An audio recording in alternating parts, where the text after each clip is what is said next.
Hello students, पिछले class में 30 number question तक कंप्लीट हो चुका है। ठीक है, आज हम 31 नंबर क्वेश्चन से बताएंगे। देखिए 31 नंबर क्वेश्चन में क्या है, यदि वर्षों की संख्या एवं ब्याज का दर 4:1 है, मतलब टाइम और रेट का अनुपात दिया है 4:1। ओके, और ब्याज मूलधन का मतलब SI प्रिंसिपल का 0.16 गुना है। ठीक है, मतलब जितना प्रिंसिपल है उसका 16 गुना उसका ब्याज है। ठीक है, मतलब 0.16।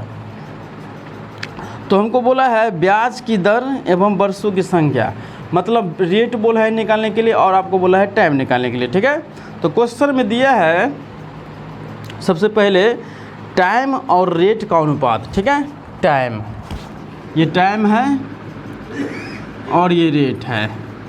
टाइम का अनुपात दिया है आपको 4 और रेट का अनुपात दिया है 1, मतलब टाइम का अनुपात दिया है 4। ठीक है, और रेट का अनुपात दिया है 1, मतलब टाइम मतलब रेट जितना निकलेगा उसका 4 गुना आपका टाइम होगा। उसका मतलब क्वेश्चन में यह हुआ। मान के चलिए रेट आपका निकल गया 2। ठीक है, तो उसको हम 4 से मल्टीप्लाई करके हम टाइम निकाल लेंगे। ठीक है, तो आपको निकल जाएगा। ठीक है, तो नहीं तो यहाँ पे आप मान भी सकते हैं कि टाइम बराबर 4x और रेट बराबर x।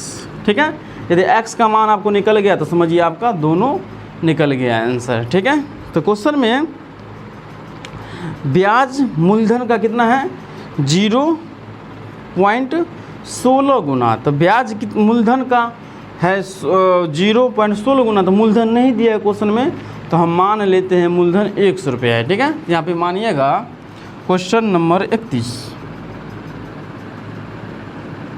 माना कि नहीं तो इंग्लिश में लिखना है तो लेट भी लिख सकते हैं, लेट प्रिंसिपल। ओके, माना कि मूलधन ब्रैकेट में प्रिंसिपल इजिकल टू 100। ठीक है, और हमको क्या क्या ज्ञात करना है, 100 यहाँ पे धर देते। ठीक है, टाइम निकालना है यानी कि समय इजिकल टू t। तो कितना है देखिए, हम यहाँ पर क्या क्वेश्चन में आपको दिया है 4:1, तो टाइम आपका 4 है, तो हम यहाँ पे x लगा दिए इसलिए ताकि आपको x का मान निकल जाएगा, तो आप आसानी से मान निकाल लीजिएगा। ठीक है, तो ये देखिए t है 4:1, यहाँ पे लिख देते हैं 4, x लगा दिए, बस यहाँ पे x लगा दीजिए। और रेट कितना है आपका 1, तो यहाँ पे हम x लगा दिए, और 1 को x से मल्टीप्लाई करेंगे तो x हो जाएगा, इसलिए आप यहाँ रेट x धर देते हैं। दर बराबर यहाँ t, रेट दीजिएगा r equal to x। Okay, अब हमको क्या बोला है, ब्याज मूलधन का 0.16 गुना है, तो यहाँ पे ब्याज निकालिए। इसीलिए SI इजिकल टू कितना है, मूलधन का 0.16 गुना। तो मूलधन कितना है 100, यहाँ पे लिखिए 100 मल्टीप्लाई 0.16। अब 0.16 से मल्टीप्लाई करिएगा तो निकलेगा आपको 16, मतलब ब्याज कितना निकला 16। ठीक है, अब ब्याज का फॉर्मूला बैठाकर क्वेश्चन को आगे सोल्व कर लीजिए। आप लिखिएगा फिर यहाँ पे पुनः लिख लीजिएगा। ठीक है, नीचे से पुनः SI इजिकल टू 16। SI का फॉर्मूला होता है क्या, ये बैठा दीजिए, principal multiply time multiply rate by 100 equal to 16। Okay, फिर प्रिंसिपल कितना है 100 माने, तो यहाँ पे 100 लिखिए प्रिंसिपल की जगह पे, मल्टीप्लाई टाइम कितना है 4x, यहाँ 4x धर दीजिए। ओके, मल्टीप्लाई रेट कितना है x है, यहाँ पे x हम धर देते। ठीक है, डिवाइडेड 100 इजिकल टू 16। ओके,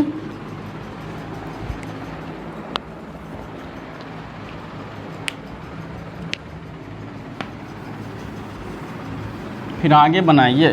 देखिए ऊपर में 100 है, नीचे में 100, ये दोनों क्या हो गया, कैंसिल हो गया। ठीक है, फिर आगे यहाँ पे बना देते। ठीक है, अब देखिए ये 4x है, ये x है, मल्टीप्लाई होगा तो क्या होगा 4x² इजिकल टू 16। ठीक है, अब इसीलिए x² इजिकल टू 16/4 होगा। 4 क्यों डिवाइड हुआ, हम क्या बोले थे, जो भी इंग्लिश वाले अक्षर में, मतलब जो भी इंग्लिश वाले अक्षर में आएगा उसको आप उसी से डिवाइड दीजिएगा। देखिए यहाँ पे 4 आप उसके क्या आया आपको x², अंक में लगा है इंग्लिश वाला अक्षर, तो जो भी इंग्लिश वाला अक्षर में अंक रहेगा वही अंक से डिवाइड होगा, ठीक है। क्योंकि इसमें तो इंग्लिश वाला अक्षर नहीं लिखा है, ये सिर्फ 16 है, यहाँ पे लिखा है 4x²। इंग्लिश वाला अक्षर है तो हम 4 से यहाँ पे डिवाइड दे रहे हैं, तो कितना होगा 4 चौका 16, तो 4 आ गया, x² बराबर 4। ओके, अब देखिए ये स्क्वायर हटाएंगे तो ये वर्ग में आ जाएगा 4, तो वर्ग में आ जाएगा तो यहाँ पे टूटेगा। रूटेंडर जब दो का जोड़ा लगता है तभी रूटेंडर से बाहर होता है। तो देखिए इसको हम ऐसे भी लिखते हैं, 4 है तो 2 गुना 2 लिख सकते हैं, 2 गुना 2, 2 दूनी 4, तो ये जोड़ा हो गया 2। चलिए तो x का मान आ गया 2। अब x का मान 2 आ गया तो आपको समय और दर निकल जाएगा। आपको क्या बोला था, समय निकालने के लिए और दर बोला था निकालने के लिए। यहाँ पे लिखेगा अतः, या हेंस लिख सकते हैं, अतः समय यानी time equal to 4x, 4 multiply x का मान कितना है 2 है, यहाँ 2 बैठाइए, यहाँ पे 8 होगा। ओके, फिर दर कितना मान है x, तो x का मान कितना निकला है 2। तो चलिए आपका समय कितना हुआ 8 वर्ष निकल गया और रेट आपका निकला 2%, ठीक है। यही हमको बोला था फाइंड करने के लिए, ठीक है। क्वेश्चन में क्या बोला था, बस यही फाइंड करने के लिए निकल गया। देखिए क्या है 4:1 के रेट में आ गया, देखिए क्योंकि ये 4 गुना है, 2 से डिवाइड देंगे तो ये 4, देखिए ये आपका कितना निकला 8 वर्ष 2। तो देखिए इसको हम डिवाइड 2 से दोनों को दे सकते हैं, 4:1 आ जाएगा, ठीक है। मतलब 4:1 के रेट में आपका टाइम और रेट दिया हुआ क्वेश्चन में था, ठीक है। तो उसी अनुसार क्वेश्चन को सोल्व किए। कोई भी डाउट हो तो हमको कमेंट्स आप कर दीजिएगा कि इसमें डाउट है, ठीक है। क्वेश्चन में क्या था कि समय और आपका रेट 4:1 में है, ठीक है, और आपका ब्याज प्रिंसिपल का 0.16 गुना है। क्वेश्चन में बोला था और हमको बोला था फाइंड करने के लिए टाइम और आपको रेट बोला था, ठीक है। तो देखिए टाइम और रेट क्वेश्चन में बोल दिया था कि टाइम 4 अनुपात और रेट आपका 1 अनुपात है। मतलब 4 अनुपात आपका टाइम, मतलब 1 रुपया मान के चलिए रेट का हुआ तो 4 रुपया किसका होगा, टाइम का होगा, 100 बोला था। मतलब 1% रेट का होगा तो इसका मतलब आपका टाइम 4 वर्ष होगा, 100 मतलब हुआ तो क्वेश्चन में, ठीक है। तो यहाँ पे मतलब डायरेक्ट स्पष्ट में नहीं दिया था तो इसलिए यहाँ पे निकालने के लिए बोला था। तो मूलधन का बोला था कि मतलब सिंपल इंटरेस्ट मूलधन का 0.16 होगा, ठीक है। तो हम मूलधन तो नहीं दिया था, इसलिए मान लिए कि मूलधन बराबर 100 रुपया, और हमको निकालना था टाइम भी। तो टाइम में आपका 4 था ना, टाइम मतलब 4 यानी था कि वर्ष और आपका दर 4:1 है। मतलब वर्ष आपका 4 अनुपात होगा और आपका मतलब 4 भाग वर्ष का होगा और आपका 1 भाग दर का होगा, इसका मतलब 100 हुआ, ठीक है। तो लिखिए टाइम बराबर 4 हमको निकालना था, इसलिए यहाँ पे x लगा दिए, ठीक है। फिर रेट बराबर 1 था तो 1 को x से मल्टीप्लाई करें तो x होगा, तो यहाँ पे x धर दिए। ओके, अब हमको क्वेश्चन में बोला था कि ब्याज आपका प्रिंसिपल का 0.16 गुना है, तो फिर सिंपल इंटरेस्ट निकाले, ब्याज मतलब प्रिंसिपल का 16 गुना था, 0.16 गुना था। प्रिंसिपल में कितना माने 100, तो 100 को हम 0.16 से मल्टीप्लाई कर दिए तो मेरा निकल गया ब्याज 16 रुपया, ठीक है। फिर पुनः लिखिए, फिर यही हम ऐसा बराबर लिख दिए 16 रुपया। तो सिंपल इंटरेस्ट का फॉर्मूला होता है principal multiply time multiply rate by 100 equal to 16, ठीक है। अब जो जो हमारे पास में था डाटा वहाँ बैठा दिए, फिर x का मान निकाल लिए, उसके बाद हम जहाँ पे x लिखे थे उस पर x का मान धर के समय और हम दर निकाल लिए, ठीक है। x का मान 2 आया था और समय आपका था 4x, तो 4x तो x का मान कितना था 2, तो 2 से हम मल्टीप्लाई कर दिए तो 8 निकल गया वर्ष आपका समय। दर आपका x माने थे तो x का मान कितना है 2, तो यहाँ पे 2% आ गया। ओके, कोई भी डाउट हो तो कमेंट्स अवश्य कर दीजिएगा। ओके, चलिए इसको सबसे पहले आप नोट करिए।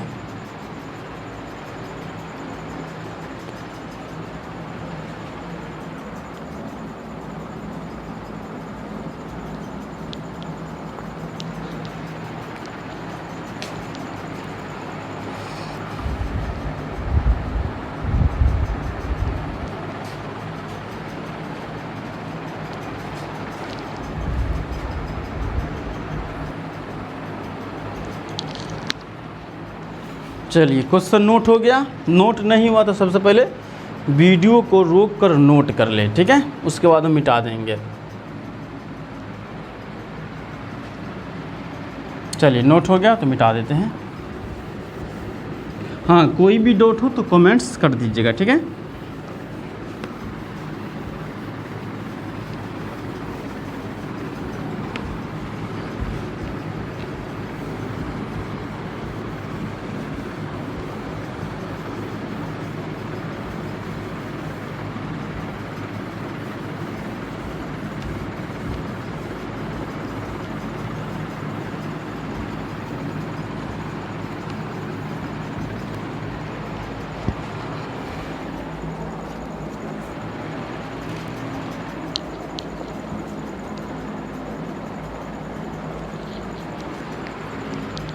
चलिए क्वेश्चन नंबर 32 की ओर चलते हैं। 32 में क्या बोल रहा है सो देखिए, तीन समान मूलधन का 5% वार्षिक ब्याज की दर से, मतलब तीन समान कोई मूलधन था, ठीक है, इसमें दिया हुआ नहीं है, ओके।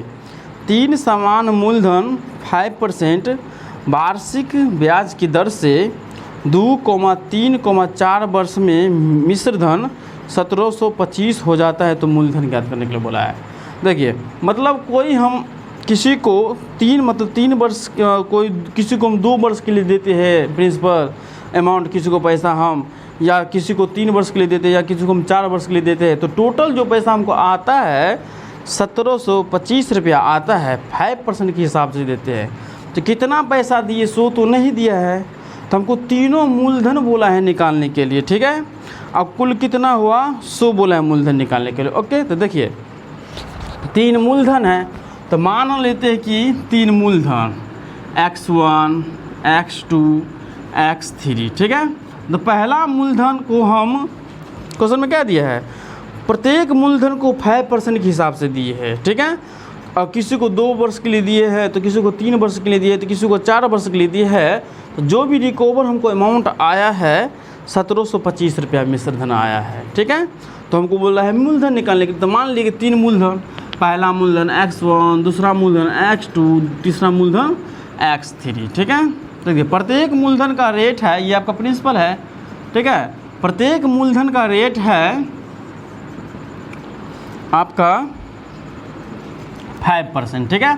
x1 को भी किसी को देते हैं तो हम 5% के हिसाब से देते हैं, और x2 को भी किसी को देते हैं तो 5% के हिसाब देते हैं, और x3 को भी किसी को देते हैं तो हम 5% के हिसाब से देते हैं। जब पैसा रिकवर होता है तीनों का, तो तीनों को मिला के हमको होता है 1725 रुपया, ठीक है। तो हमको बोला है प्रिंसिपल निकालने के लिए, x निकालने के लिए, ठीक है। मतलब प्रत्येक का बोला है निकालने के लिए। तो क्वेश्चन में क्या बोला, 3 मूलधन है जो 5% के हिसाब से दिए हुए हैं, किसी को 2 वर्ष के लिए दे दिए, तो किसी को 3 वर्ष के लिए दे दिए, किसी को तो हम 4 वर्ष के लिए हम दे दिए किसी को, ठीक है। मतलब किसी को 100 रुपया हम 2 वर्ष के लिए दे दिए, किसी को 500 रुपया 3 वर्ष के लिए दे दिए, किसी को 200 रुपया हम 4 वर्ष के लिए दे दिए। टाइम आपका दिया है, किसी को हम 2 वर्ष के लिए दिए, तो किसी को 3 वर्ष के लिए दिए, तो किसी को 4 वर्ष के लिए, ये क्वेश्चन में आपका दिया हुआ है, ठीक है। 3 मूलधन है, ओके। किसी को हम मतलब रेट सबका सेम ही है, ठीक है, लेकिन टाइम सबका अलग अलग है।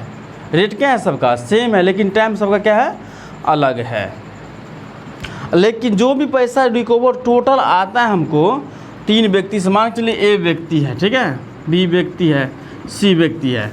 ए व्यक्ति को हम कुछ रुपया दिए 5% के हिसाब से 2 वर्ष के लिए, ठीक है, और बी व्यक्ति को कुछ रुपया दिए, ये x2 है समझिए बी व्यक्ति को, ठीक है, किसी को दिए 5% के हिसाब से 3 वर्ष के लिए, ठीक है। ये सी व्यक्ति है, x3 समझिए सी का है, ठीक है। किसी को हम रुपया दिए 5% के हिसाब से 4 वर्ष के लिए। जब तीनों से पैसा हमको आता है तो हमको टोटल पैसा 1725 रुपया होता है। तो बोला कि कितना पैसा हम दिए हैं यह तीनों बंदा को, ए बी सी को, सो बोला है फाइंड करने के लिए, ठीक है। तो इसमें दिया नहीं है क्वेश्चन में आपका मूलधन, तो मूलधन आप मान लीजिएगा, माना कि प्रिंसिपल बराबर x1 x2 x3 मान सकते हैं, ठीक है, या आप x1 भी सिर्फ x भी मान सकते हैं। चलिए तो हम x से सिर्फ मान लेते हैं, और फिर बाद में आंसर आ जाएगा, तो उसके बाद हम 3 से मल्टीप्लाई कर देंगे तो तीनों का निकल जाएगा, क्या ठीक है। यहाँ पे लिखिएगा क्वेश्चन नंबर 32, माना कि मूलधन यानी principal equal to x, okay. लेकिन टाइम सबका अलग अलग दिया है, ठीक है। टाइम क्या दिया है, सबका अलग अलग दिया है, किसी का 2 वर्ष, किसी का 3 वर्ष, किसी का 4 वर्ष। तो यहाँ पे लिखिएगा टाइम, यहाँ पे टाइम में लिख दीजिएगा T1, ठीक है। T1 2 ईयर, फिर T2 3 ईयर, T3 4 ईयर, ठीक है। तो टाइम सबका अलग अलग है। अब रेट मतलब किसी को पैसा दिए है तो हम एक्स दिए तो समझिए सेम है पैसा, किसी को हम सेम पैसा दिए हैं, लेकिन टाइम सबका अलग अलग है। किसी को 2 वर्ष के लिए दिए, किसी को 3 वर्ष के लिए दिए, किसी को 4 वर्ष के लिए दिए। इसलिए हम T1 बराबर 2 ईयर लिखे, T2 बराबर 3 ईयर लिखे और T3 बराबर 4 ईयर लिखे, ओके। और देखिए रेट सबका सेम है, तो यहाँ पर लिखिएगा रेट इजकल टू 5%, मतलब तीनों का सेम है, ठीक है। इसलिए हम रेट इजकल टू 5% दे दिए, ओके। और जो पैसा हमको आता है अमाउंट तीनों से वसूल होके 1725 रुपया प्राप्त होता है, ठीक है। तो हमको एक्स का मान निकाल लेंगे तो आपका पता चल जाएगा कितना रुपया दिए थे, सो आपको पता चल जाएगा, ओके। तो देखिए कैसे निकलता है सो।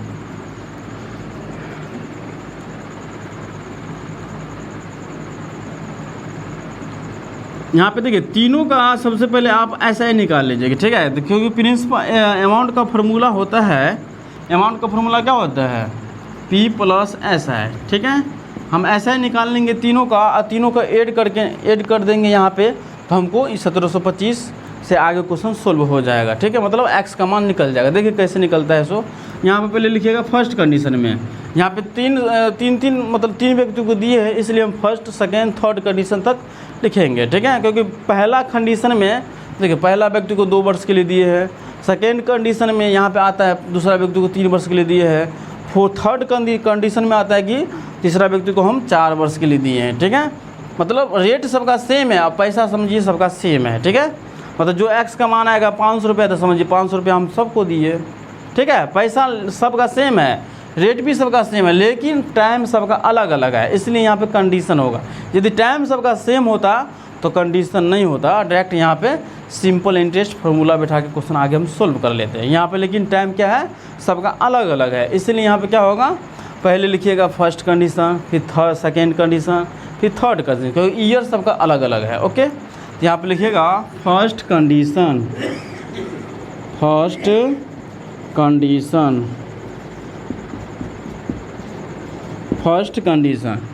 कंडीशन में ऐसा ही लिखिएगा, फार्मूला बैठाइएगा ऐसा वाला, ऐसा equal to principal multiply time multiply rate by 100। देखिए प्रिंसिपल सबका सेम ही है एक्स, तो यहाँ पे एक्स बैठा देते हैं, मल्टीप्लाई टाइम। देखिए पहला हम ले लें फर्स्ट कंडीशन, तो पहला टाइम लेंगे, पहला कितना है 2 ईयर, तो यहाँ पे 2 लिख दीजिए, मल्टीप्लाई रेट सबका सेम है 5% यहाँ पे लिख दीजिए, डिवाइडेड 100। आप देखिए ये कट जाएगा, नहीं तुम कैंसिल नहीं भी करेंगे तो आगे बनाएंगे, ठीक है। आगे नहीं कैंसिल करिए तो और अच्छा रहेगा आपके लिए, ठीक है। कैंसिल कर दीजिएगा तो भी ठीक है, नहीं भी करिएगा तो भी ठीक है, ठीक है। हम यहाँ पे कैंसिल नहीं करते, यहाँ पे डायरेक्ट लिख देते हैं 5 दूनी 10, यहाँ पे क्या होगा 10x डिवाइडेड 100, ओके। तो ये आपका फर्स्ट आ गया, फर्स्ट कंडीशन वाला। ये समीकरण फर्स्ट भी आप लिख सकते हैं, ठीक है। चलिए इसको हम मिटा देते हैं।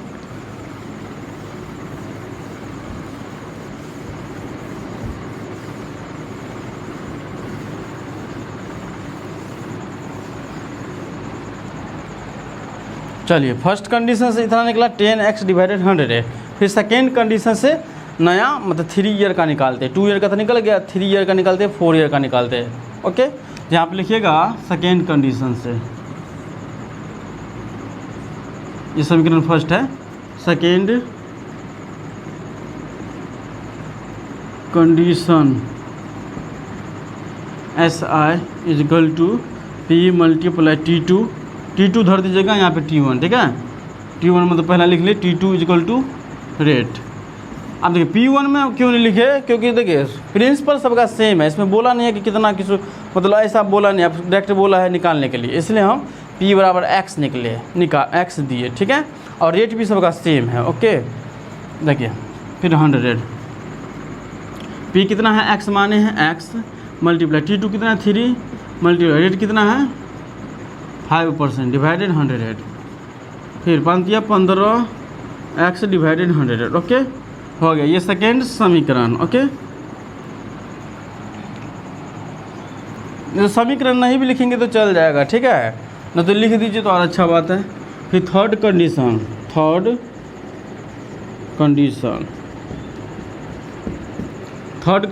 SI, थर्ड कंडीशन में मतलब थर्ड ईयर का जो थर्ड व्यक्ति को दिए है 4 साल के लिए, उसका टाइम लेंगे, ठीक है।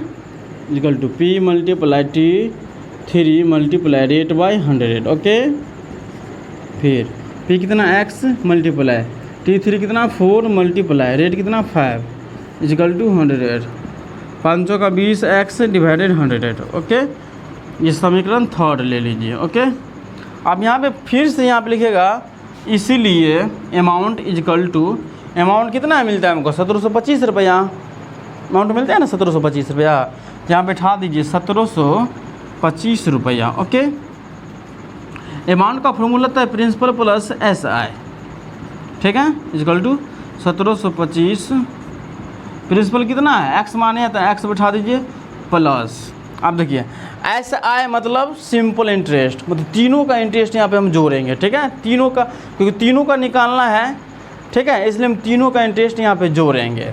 तो तीनों, पहला कितना है ये 10x डिवाइडेड 100, फिर प्लस सेकेंड कितना है 15x डिवाइडेड 100, फिर थर्ड कितना है 20x divided 100 equal to 1725। Okay, फिर आगे यहाँ हम सोल्व करते हैं क्वेश्चन। अब यहाँ पे क्या होगा, आगे एलसीएम हो जाएगा, ठीक है, यहाँ पे कुछ नहीं दिया, आप 1 मान लीजिए। अब ये 100 है, ये 1 है, ये 100 है, ये 100 है, सबका एलसीएम 100 होगा। ओके, तो यहाँ पे लिखिएगा 100। अब देखिए ये 100 को 1 से डिवाइड देंगे तो क्या होगा 100, और x से मल्टीप्लाई करेंगे तो 100x प्लस यहाँ पे क्या होगा 10x plus 15x plus 20x equal to 1725। Okay, divided 1, कुछ नहीं तो यहाँ पे 1 आप दे सकते हैं। फिर आप सब x वालों को जोड़ दीजिए, देखिए ये 100x है, ये 10x है, ये 15x है, ये 20x, सबको जोड़ दीजिए कितना होगा, देखिए 10 और 15 25, 25 और 20 45, मतलब होगा 145x। यहाँ पे लिखिए 145x डिवाइडेड 100 इक्वल टू 1725। अब कोना कोनी मल्टीप्लाई, यहाँ पे क्रॉस मल्टीप्लाई कर दीजिए। ओके, अब देखिए एक को हम 145 से मल्टीप्लाई करेंगे कितना होगा 145x इक्वल टू 1725 और 00 ये बैठ जाएगा 100 से मल्टीप्लाई करेंगे तो, ठीक है। आप फिर x का मान निकाल दीजिए यहाँ पे, इसलिए x इक्वल टू 1,72,500 डिवाइडेड 145।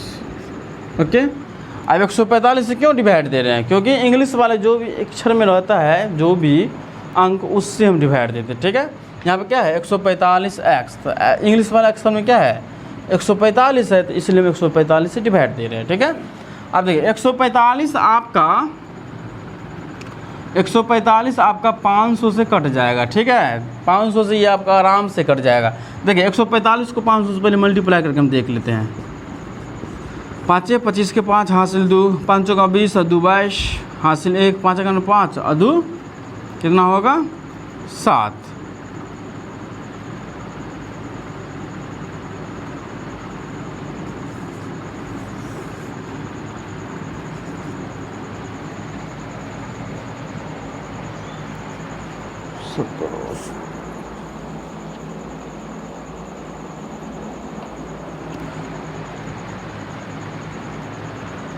थोड़ा इसको फिर से हम देख लेते हैं, ठीक है।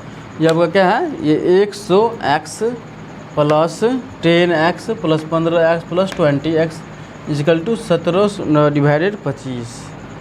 सॉरी, यहाँ पे थोड़ा रॉन्ग हो गया। देखिए यहाँ पे p बराबर x यहाँ पे रॉन्ग लिख दिए, क्योंकि देखिए ऐसा यहाँ पे हम क्या लिखे थे, तीनों का हम लिखे थे, तो यहाँ पे प्रिंसिपल भी तीनों का लिखना है, तो तीनों का 3x होगा यहाँ पे, इसलिए यहाँ पे 3x कर दीजिए, ठीक है। यहाँ पे थोड़ा रॉन्ग हो गया, यहाँ पे थोड़ा रॉन्ग हो गया, ठीक है, क्योंकि 3 था देखिए ऐसे हम तीनों का लिखे। देखिए पहला का है 10x डिवाइडेड 100 और सेकेंड का है आपका, नहीं तो यहाँ पे माना कि यह इन्होंने मतलब एक का ये समझिए x है, ठीक है। यदि 3 का यहाँ पे रहेगा तो और बराबर यहाँ पे लिख दीजिए 3x, मतलब तीनों का, ठीक है। इसलिए यहाँ पे तीनों का है तो इसलिए 3x, तीनों को जोड़ दिए तो 3 को x हो गया, मतलब 3 बंदा को कुछ रुपया दिए तो तीनों को हम x माने हैं, तो तीनों को जोड़ेंगे तो 3x होगा, ठीक है। जैसे हम तीनों का इंटरेस्ट यहाँ पे जोड़े ना, पहला का इंटरेस्ट था 10x डिवाइडेड 100, फिर सेकेंड का इंटरेस्ट था 15x डिवाइडेड 100, फिर थर्ड का इंटरेस्ट था 20x डिवाइडेड 100, तो तीनों को ऐड किए। तो उसी प्रकार से तीनों का प्रिंसिपल भी क्या करना है, आपको ऐड करना पड़ेगा। तो तीनों देखिए पहला का x है तो तीनों को होगा 3 को x, इसलिए यहाँ पे तीनों हम जोड़ दिए, तो यहाँ पे क्या होगा 300x। अब 300x को जोड़ेंगे इसमें तो कितना होगा 345।